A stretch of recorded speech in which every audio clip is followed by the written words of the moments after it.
आज मुक्ताईनगरमध्ये आमदार चंद्रकांत पाटील यांनी असे म्हटलेले आहेत की बीजेपी आणि शिवसेना मैत्रीपूर्वक लढत करणार आहेत, यावरती काय सांगणार ताई? माझ्याकडनं मी असं काही स्टेटमेंट केलेलं नाही आहे. इथे भारतीय जनता पार्टी स्वतंत्र पूर्ण पॅनल उभं केलेलं आहे आणि भारतीय जनता पार्टी म्हणून आम्ही लढतो आहे. कारण की मला नाही माहीत त्यांनी काय स्टेटमेंट केलं नाही केलेलं आहे, पण इथे भारतीय जनता पार्टीचाच आधी मुक्ताईनगर विधानसभा इथे भारतीय जनता पार्टी मजबूत आधीपासून होती. मागचा जर आपण इतिहास बघितला की मागच्या वेळेसही नगरपंचायत इथे भारतीय जनता पार्टीची आलेली होती. मधल्या काळात काही बदल झाले, काही लोक राष्ट्रवादीत गेले, काही सेनेत गेले, पण यावेळेस मी स्वतः या निवडणुकीच्या रिंगणात उतरलेली आहे आणि मी स्वतः जबाबदारी घेतलेली आहे की यावेळेस निवडणुकीमध्ये मी स्वतः लक्ष घालून भारतीय जनता पार्टीचे सर्व उमेदवार निवडून आणायचे आहे. नगराध्यक्ष मला निवडून आणायचा आहे. कारण की काम करत असताना बऱ्याचशा गोष्टी मला लक्षात आल्या. नेहमी मुक्ताईनगर विधानसभेने मागच्या 3 टर्मपासून खासदार म्हणून सगळ्या जनतेने मला आशीर्वाद दिलेला आहे आणि मलाही ते नेहमी खतखत राहायची मनामध्ये की एवढं सगळं लोकांचा सपोर्ट असून मी शहरासाठी मला काही करता येत नाहीये. बरेचसे माझे मंजूर केलेले कामं इथे थांबवण्यात आले, त्यांना स्टे देण्यात आला आणि नंतर परत जनतेमध्ये सांगण्यात आलं की खासदारांनी इथे काही केलं नाही. तर हे कुठेतरी मला पुसून काढायचं आहे असं नाही आहे. आज मुक्ताईनगरची खासदार म्हणून माझी पण तेवढीच शहरासाठी जबाबदारी आहे. मला तेवढंच शहरासाठी काम करायचं आहे, पण त्यासाठी नगरपालिका ही एक हाती येणं अत्यंत गरजेचं आहे. आपण बघू शकतो की केंद्रामध्ये आदरणीय नरेंद्रभाई मोदीजींचं सरकार आहे, म्हणजे आमचं भारतीय जनता पार्टीचं एनडीएचं सरकार आहे. महाराष्ट्रामध्ये आदरणीय देवेंद्रजी मुख्यमंत्री आहे, आज ते भारतीय जनता पार्टीचे आहे. आज राज्यामध्ये आमची सत्ता आहे आणि एक खासदार म्हणून, एक मंत्री म्हणून आज नक्कीच मी केंद्र आणि राज्य सरकारच्या माध्यमातून, आमच्या मुख्यमंत्री साहेबांच्या माध्यमातून शहराचा मला विकास करायचा आहे. शहरामध्ये मी विकास कामं आणू शकते, पण काही लोकांच्या माध्यमातून ते कामं थांबवण्यात आले आणि परत उलटा आमचा प्रचार इथे केला गेला की आम्ही काही केलं नाही.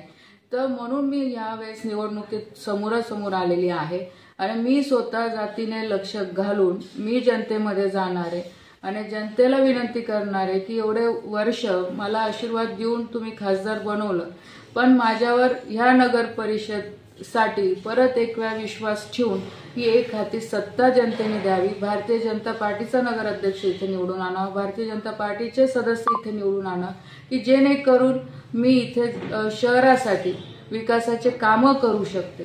ज्या काही समस्या मला मुलींच्या सुरक्षेच्या संदर्भात इथे दिसत आहे, आज माझ्या मुलीवर पण बितलेली आहे. अशा अनेक मुली माझ्याकडे इथे आल्या की तिथे सुरक्षेचा प्रश्न आज खूप गंभीर आहे शहरामध्ये. आज 2 नंबरचे धंदे आपण इथं बघतो की आज मुख्य रस्त्यावर आपल्याला चालता येत नाही, एवढे तिथे दारूचे दुकानं आज सुरू झालेले आहे. छोटे छोटे मुलं आज व्यसनाधीन झालेले आहे, कुठे गुंडागिरी वाढलेली आहे. कुठे ना कुठे थांबवायची जबाबदारी एक लोकप्रतिनिधी म्हणून माझी सुद्धा आहे. म्हणून मी या निवडणुकीमध्ये पूर्णपणे जनतेमध्ये जाऊन जनतेचा आशीर्वाद घेऊन भारतीय जनता पार्टीचा पूर्णपणे पॅनल आणायचा मी इथे प्रयत्न करणार आहे. एकंदरीत गुलाबराव पाटील यांनी असं सुद्धा म्हटलेलं आहे की एकनाथराव खडसे शून्यसाठी सोयीचं राजकारण करत आहे, यावरती काय म्हणणार ताई? बघा, मला असं वाटतं की आमदार साहेबांना नेहमी आमच्या परिवाराशी प्रॉब्लेम राहिलेलाच आहे. मी कधी त्यांच्या वादात पडली नाही, पण मी एवढंच सांगेल या विषयावर की आज सेनेमध्ये पण जे लोक गेलेले आहेत ते एकेकाळी भाजपमध्ये होते. जे आज राष्ट्रवादीमधनं भाजपकडनं उभे राहिलेले आहेत ते एकेकाळी भाजपचेच लोक होते. सांगायचं तात्पर्य एवढंच आहे माझं, असं काही नाही आहे. त्यांना उमेदवार आता त्यांना म्हणजे उमेदवार त्यांना मिळाले नाही किंवा त्यांचा जो व्यक्तिगत निर्णय आहे तो त्यांनाच माहीत असेल, पण असं काही नाहीये. आज इथे भारतीय जनता पार्टी जी आमचे जुने सदस्य होते, जे काही राष्ट्रवादीत होते, जे सेनेत होते, ते आज परत भाजपमध्ये आलेले आहे आणि म्हणून इथे भाजपची ताकद ही आहे, ही अस्तित्वात आहे, हे सुद्धा जाणीव करून देणं काही लोकांना हे गरजेचं आहे. म्हणून ही निवडणूक आम्ही भारतीय जनता पार्टी म्हणून लढतो. एकंदरीत असं सुद्धा म्हटलेलं आहे या ठिकाणी की अस्तित्वाची लढाई म्हणून सण या ठिकाणी एकंदरीत करण्यात आलेली आहे, यावरती काय सांगणार ते? अस्तित्वाची म्हणजे ज्या वेळेस इथे घराणेशाहीवर आरोप लावले गेले, आज आपण बघू शकतो की तिकडनं सेनेकडनं पण काय होतंय.